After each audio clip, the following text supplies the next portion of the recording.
Hi friends, you are welcome on YouTube channel Learn with Fun. Dear students of 6th standard, today we are going to learn Minnie and Winnie a lullaby pointers. आज आपण mini आणि Winnie ही जी कविता आहे, ही जे अंगाई गीत आहे, या अंगाई गीताचे पॉइंटर्स त्यामध्ये असणारे क्वेश्चन्स आणि आन्सर्स जे आहे तर ते आज आपण अभ्यासणार आहोत. Now let's start Mini and Winnie pointers. Question number 1. Learn the poem by heart and recite it. Mini आणि विनी ही जी काही कविता आहे ती कविता मनापासून तुम्ही समजावून घ्यायची आहे आणि ती कविता पाठ करायची आहे. Now question number 2. Find the rhyming words from the poem. Mini आणि विनी या पोयममधून, या कवितेमधून रायमिंग वर्ड्स आपल्याला शोधायचे आहेत, यमक जुळणारे शब्द शोधायचे आहेत. आता पहिला शब्द आहे शेल. याला राईम होणारा, याच्याशी यमक जुळणारा कवितेमध्ये कोणता वर्ड आलेला आहे तर वेल हा वर्ड आलेला आहे, म्हणजेच शेल वेल. त्यानंतर पुढचा वर्ड आहे विदाऊट. आता विदाऊट याबरोबर राईम होईल, यमक जुळेल असा शब्द कोणता आलेला आहे? सेकंड स्टँजामध्ये आलेला आहे बघा, चौथ्या लाईनमध्ये अबाउट हा वर्ड आलेला आहे, म्हणजेच विदाऊट अबाउट. त्यानंतर नेक्स्ट वर्ड आहे सून. आता सूनला राईम होईल असा वर्ड थर्ड स्टँजामध्ये तिसऱ्या कडव्यामध्ये आलेला आहे, मून शब्द आलेला आहे. Soon, moon, these are the rhyming words. त्यानंतर नेक्स्ट वर्ड आहे शेल.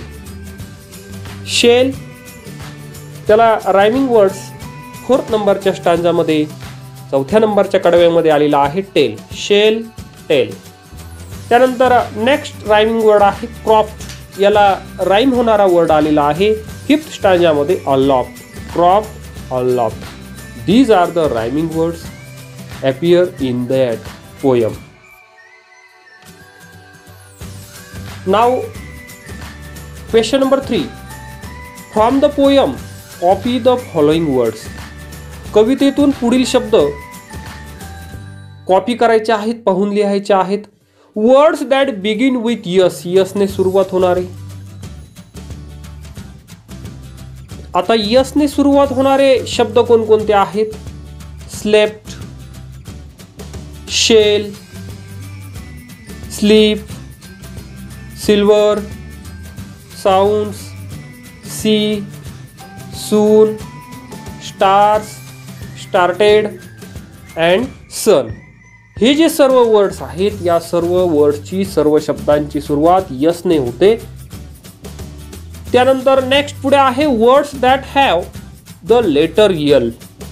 ज्या वर्डमध्ये यल आलेला आहे, मग तो यल कुठे असेल? अगोदर असेल, मध्ये असेल, शेवट असेल, कुठेही त्या वर्डमध्ये यल आलेला आहे असे वर्ड शोधायचे आहेत. कोणकोणते वर्ड्स आले आहेत? Slept, shell, sleep. बघा या सर्व शब्दांमध्ये यल आला आहे. Little, ladies, well, silver, tell, linnet, unlock.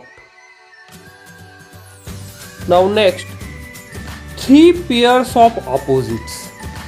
3 विरुद्धार्थी शब्दांच्या जोड्या. अपोजिट वर्डच्या अँटोनिम ज्या आहेत, विरुद्धार्थी शब्द जे आहेत त्याच्या जोड्या लिहायच्या आहेत. विथिन, विथिन म्हणजे आतमधून, आणि विदाऊट, विदाऊटचा अर्थ इथं आलेला आहे बाहेरच्या बाजूने.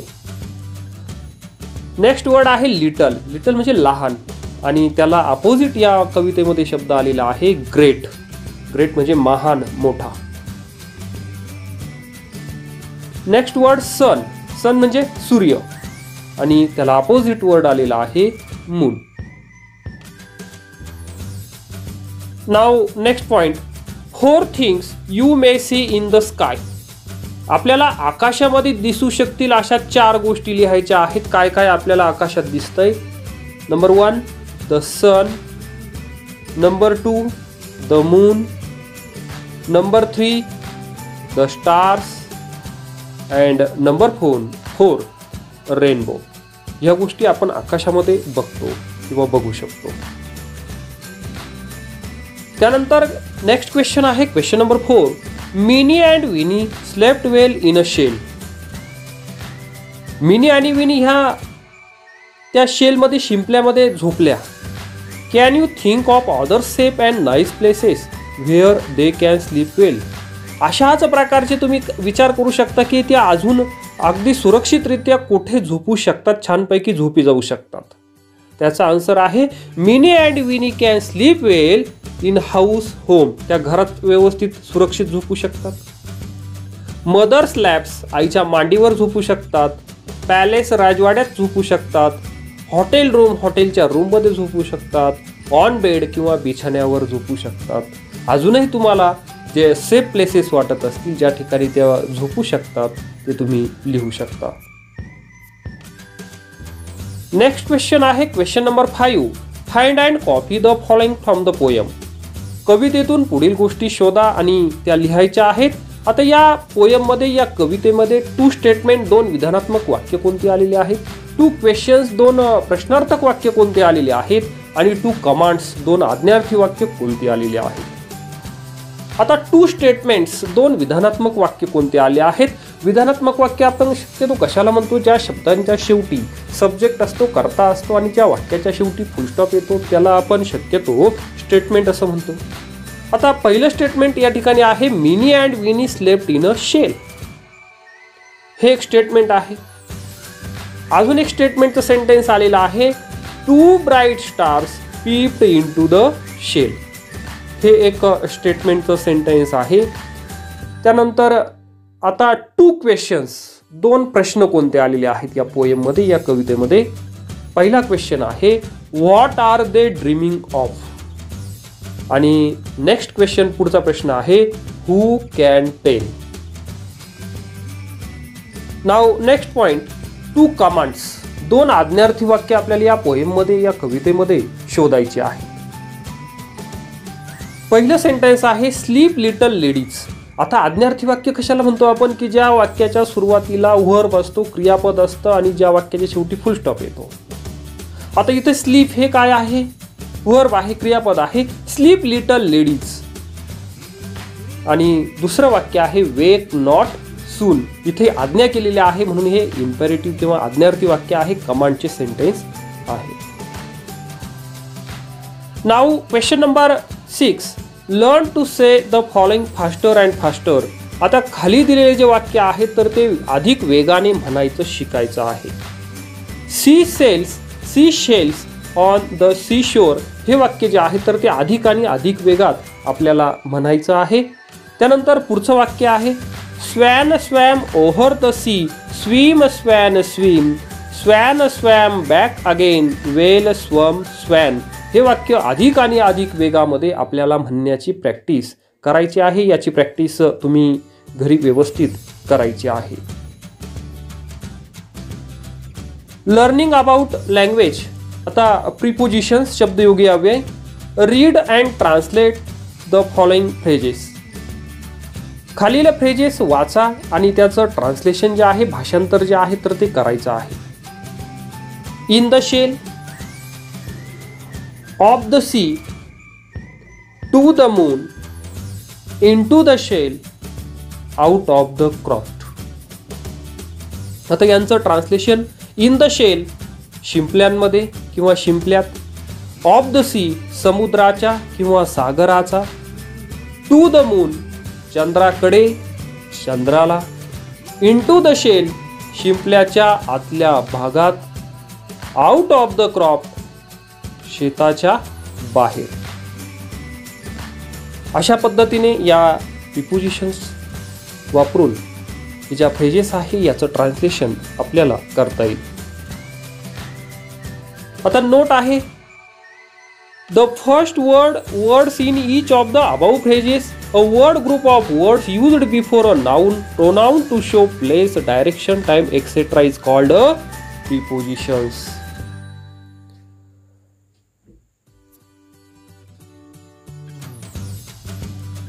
नाव next,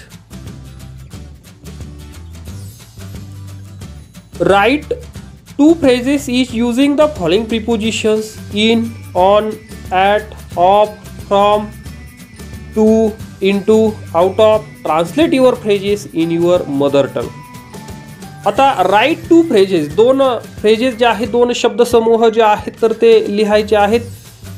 each using the following prepositions, खाली जे प्रिपोजिशन शब्दयोगी अव्यय आलेले आहे त्यांचा उपयोग करून आपल्याला फ्रेजेस या ठिकाणी लिहायचे आहेत. आणि translate your phrases in your mother tongue, आणि त्या ज्या फ्रेजेस आहे, जे शब्दसमूह आहे त्यांचा आपल्या मदर टंगमध्ये, आपल्या मातृभाषेमध्ये भाषांतर करायचं आहे. आता त्याचा आन्सर आहे नंबर 1, इन द फील्ड, शेतात. आणि इन या प्रिपोजिशनचा पुढच्या फ्रेजमध्ये वाक्य आहे इन माय बॅग, म्हणजे पिशवीत, माझ्या पिशवीत. Number 2, on. आता ऑन या प्रिपोजिशनचा उपयोग फ्रेजमध्ये ऑन द टेबल, टेबलावर. आणि दुसरा आहे ऑन द रूफ, छपरावर.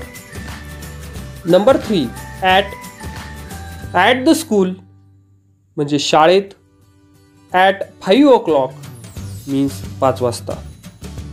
त्यानंतर number 4, of the branch means शाखेत किंवा शाखेचा. आणि number 2, of the body means शरीराचा किंवा शरीरात. नंबर 5, फ्रॉम माय हाऊस, माझ्या घरापासून. आणि फ्रॉम एप्रिल पासून. Number 6, to the shop means दुकानाकडे. आणि नंबर अजून 2 चा उपयोग टू हर हाऊस, तिच्या घराकडे. Number 7, into the jungle means जंगलामध्ये. आणि अजून इंटूचा वापर इंटू द वेल, विहिरीच्या आतमध्ये. त्यानंतर नंबर 8, आउट ऑफ. आता आउट ऑफ या प्रिपोजिशनचा फ्रेजमध्ये उपयोग out of the class means वर्गाच्या बाहेर, वर्गाबाहेर. आणि आउट ऑफ या प्रिपोजिशनचा अजून फ्रेजमध्ये उपयोग आउट ऑफ वॉटर मीन्स पाण्याच्या बाहेर किंवा पाण्याबाहेर. आपणास जर हा व्हिडिओ आवडला असेल तर लाईक करा, कॉमेंट करा. आणि चॅनल जर सबस्क्राईब केलेलं नसेल तर चॅनलला सबस्क्राईब करा. Thank you very much for watching this video.